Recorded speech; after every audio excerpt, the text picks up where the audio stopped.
ಸರ್ಕಾರದ ಮಹತ್ವಾಕಾಂಕ್ಷೆಯ ಶಕ್ತಿ ಯೋಜನೆಗೆ ಅನುಕೂಲವಾಗುವಂತೆ ಹೆಚ್ಚು ಗ್ರಾಮೀಣ ಬಸ್ಗಳ ಸಂಚಾರಕ್ಕೆ ಕ್ರಮ ವಹಿಸಲಾಗುವುದು ಎಂದು ರಾಜ್ಯ ಸಾರಿಗೆ ಮತ್ತು ಮುಜರಾಯಿ ಸಚಿವ ರಾಮಲಿಂಗಾರೆಡ್ಡಿ ಹೇಳಿದರು. ರಾಜ್ಯ ರಸ್ತೆ ಸಾರಿಗೆ ನಿಗಮ ಚಿಕ್ಕಮಗಳೂರು ವಿಭಾಗದ ತರೀಕೆರೆ ಪಟ್ಟಣದ ಕೆಎಸ್ಆರ್ಟಿಸಿ ಬಸ್ ನಿಲ್ದಾಣ ಆವರಣದಲ್ಲಿ ನೂತನ ಬಸ್ ನಿಲ್ದಾಣ ನಿರ್ಮಾಣಕ್ಕೆ ಶಂಕುಸ್ಥಾಪನೆ ಮತ್ತು ಕಾರ್ಯಕ್ರಮ ಉದ್ಘಾಟನೆ ನೆರವೇರಿಸಿ ಮಾತನಾಡಿದರು. ಶಕ್ತಿ ಯೋಜನೆಯಿಂದ 1 ಕೋಟಿ ಮಹಿಳೆಯರು ಕೆಎಸ್ಆರ್ಟಿಸಿ ಬಸ್ನಲ್ಲಿ ಸಂಚರಿಸುತ್ತಿದ್ದಾರೆ. ಪ್ರತಿನಿತ್ಯ ಬೆಂಗಳೂರಿನಲ್ಲಿ 4 ಲಕ್ಷ ಮಹಿಳೆಯರು ಬಿಎಂಟಿಸಿ ಬಸ್ನಲ್ಲಿ ಸಂಚರಿಸುತ್ತಿದ್ದಾರೆ. ನಿಗಮಕ್ಕೆ ಹೊಸದಾಗಿ 2,000 ಬಸ್ಗಳನ್ನು ಖರೀದಿಸಲಾಗ್ತಾ ಇದೆ.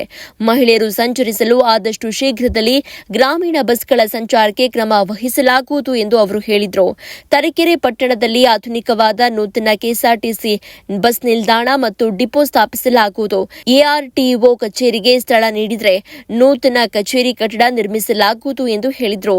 ಪುರಸಭೆ ಅಧ್ಯಕ್ಷ ವಸಂತಕುಮಾರ್ ಮಾತನಾಡಿ, ಶಾಸಕ ಜಿಎಚ್ ಶ್ರೀನಿವಾಸ್ ಪಟ್ಟಣದ ಬಹಳ ವರ್ಷಗಳ ಕನಸನ್ನ ನನಸು ಮಾಡುತ್ತಿದ್ದಾರೆ.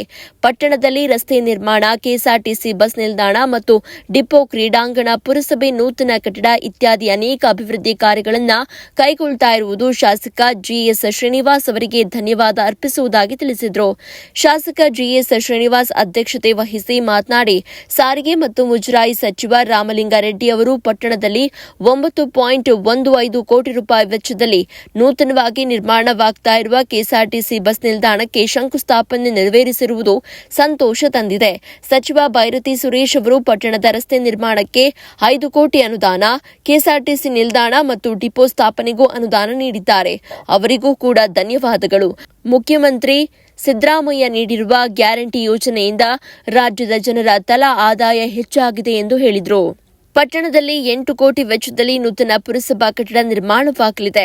ಪಟ್ಟಣದಲ್ಲಿ 1 ಕೋಟಿ ರೂಪಾಯಿಗಳಲ್ಲಿ ರಂಗಮಂದಿರ ನಿರ್ಮಿಸಲಾಗುವುದು. ಸಚಿವ ರಾಮಲಿಂಗಾರೆಡ್ಡಿಯವರು ಈ ಹಿಂದೆ ತರೀಕೆರೆ ತಾಲೂಕಿಗೆ ಎಆರ್ಟಿಒ ಕಚೇರಿ ಕೊಟ್ಟಿದ್ದಾರೆ. ಗ್ರಾಮೀಣ ಪ್ರದೇಶಗಳಿಂದ ಮಹಿಳೆಯರು ಮತ್ತು ಶಾಲಾ ಕಾಲೇಜುಗಳಿಗೆ ವಿದ್ಯಾರ್ಥಿಗಳು ಸಂಚರಿಸಲು ಅನುಕೂಲವಾಗುವ ಹಾಗೆ ತಾಲೂಕಿಗೆ ಹೆಚ್ಚು ಗ್ರಾಮೀಣ ಬಸ್ಸುಗಳನ್ನು ಮಂಜೂರು ಮಾಡಬೇಕು. ಶಿವಪುರ, ಬೆಟ್ಟದಹಳ್ಳಿ ಮತ್ತು ತಾಲೂಕಿನ ಮತ್ತಿತರ ಕಡೆಗಳಲ್ಲಿ ಕೆಎಸ್ಆರ್ಟಿಸಿ ಬಸ್ಗಳು ನಿಲುಗಡೆಗೆ ಅವಕಾಶ ಮಾಡಿಕೊಡಬೇಕೆಂದು ಸಚಿವರಲ್ಲಿ ಮನವಿ ಮಾಡಿದರು. ತರೀಕೆರೆ ಬ್ಲಾಕ್ ಕಾಂಗ್ರೆಸ್ ಅಧ್ಯಕ್ಷ ಎಚ್ಯು ಫಾರೂಕ್ ಮಾತನಾಡಿ, ಪಟ್ಟಣದಲ್ಲಿ 56 ಕೋಟಿಗಳಲ್ಲಿ ಎನ್ಎಚ್ ರಸ್ತೆ ನಿರ್ಮಾಣವಾಗ್ತಾ ಇದೆ. ಇದೀಗ ಕೆಎಸ್ಆರ್ಟಿಸಿ ಬಸ್ ನಿಲ್ದಾಣ ನಿರ್ಮಾಣಕ್ಕೆ ಶಂಕುಸ್ಥಾಪನೆ ನೆರವೇರಿದೆ. ಇದರಿಂದ ತರೀಕೆರೆ ಪಟ್ಟಣ ಬಹಳ ಸುಂದರವಾಗಿ ಕಾಣುತ್ತೆ ಅಂತ ಹೇಳಿದರು. ಪುರಸಭೆ ಉಪಾಧ್ಯಕ್ಷೆ ಪಾರ್ವತಮ್ಮ, ಪುರಸಭೆ ಸದಸ್ಯರು, ಜಿಲ್ಲಾ ಪಂಚಾಯತ್ ಮಾಜಿ ಅಧ್ಯಕ್ಷ ಎಚ್ ವಿಶ್ವನಾಥ್, ನಗರ ಕಾಂಗ್ರೆಸ್ ಸಮಿತಿ ಅಧ್ಯಕ್ಷ ಟಿಎಸ್ ಪ್ರಕಾಶ್ ವರ್ಮಾ, ಮಾಜಿ ಪುರಸಭಾಧ್ಯಕ್ಷ ಟಿಎಸ್ ರಮೇಶ್, ಅಜ್ಜಂಪುರ ಬ್ಲಾಕ್ ಕಾಂಗ್ರೆಸ್ ಅಧ್ಯಕ್ಷ ದಯಾನಂದ್, ಟಿಎನ್ ಜಗದೀಶ್, ಚಿಕ್ಕಮಗಳೂರು ವಿಭಾಗದ ಸಹಾಯಕ ಲೆಕ್ಕಾಧಿಕಾರಿ ಕೆಎ ಜಯಣ್ಣ ಮತ್ತಿತರರು ಉಪಸ್ಥಿತರಿದ್ದರು.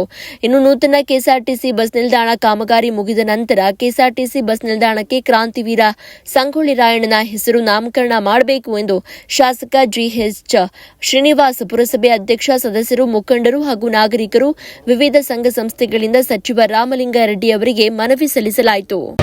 ಮತ್ತಷ್ಟು ಸುದ್ದಿಗಳಿಗಾಗಿ ನೋಡ್ತಾ ಇರಿ ಪಬ್ಲಿಕ್ ನ್ಯೂಸ್ 24x7. ಇದು ಸತ್ಯದ ಧ್ವನಿ.